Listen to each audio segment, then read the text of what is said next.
आइए बढ़ते हैं आयत नंबर 46 की तरफ। तिलावत करते हैं। वदाइयन इलल्लाहि बिइज़्निही व सिराजम मुनीरा।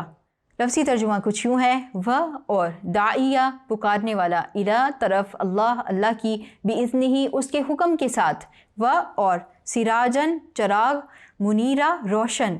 आयत मुबारका का बामुहावरा तर्जुमा करते हैं। और अल्लाह की तरफ बुलाने वाला और चरागे रोशन। आइए बढ़ते हैं इस आयत मुबारका के मफ़हूम की तरफ। इस आयत का रब्त पिछली आयत के साथ है। पिछली आयत मुबारका में रसूलुल्लाह सल्लल्लाहु अलैहि वसल्लम के मकाम और मनासिब का जिक्र करते हुए 3 बातों का अहतमाम किया गया, 3 बातों का जिक्र किया गया। इस आयत में मज़ीद 2 बातों का जिक्र किया जा रहा है, और वो क्या है कि दाइयन इल्लल्लाह, कि रसूलुल्लाह सल्लल्लाहु अलैहि वसल्लम अल्लाह के दीन की तरफ बुलाने वाले, अल्लाह के दीन की तरफ दावत देने वाले हैं।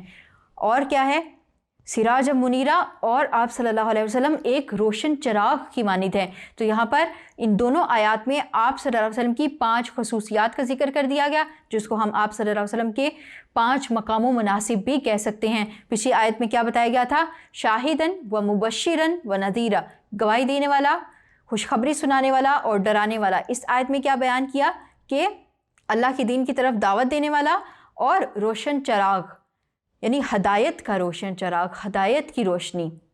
अब बढ़ते हैं दाइयन इल्लल्लाह, कि दाई इल्लल्लाह से क्या मुराद होता है, अल्लाह के दीन की तरफ दावत देना। तो अल्लाह के दीन की तरफ दावत तो एक मुबल्लिग भी दे सकता है, तबलीग का काम तो कोई भी इंसान कर सकता है, लेकिन जब वो एक पैगंबर की जिम्मेदारी बन जाती है, जब वो दाइयन इल्लल्लाह होता है कि अल्लाह के दीन की तरफ दावत देने वाला, तो उसकी तमाम बातें सच और हक़ पर मबनी होती हैं, उसकी तमाम बातें कानून का हिस्सा बन जाती हैं। तो रसूलुल्लाह सल्लल्लाहु अलैहि वसल्लम दाइयन इल्लल्लाह थे, अल्लाह के दीन की तरफ दावत देने वाले थे। ये आप सल्लल्लाहु अलैहि वसल्लम की एक अहम खसूसियत है।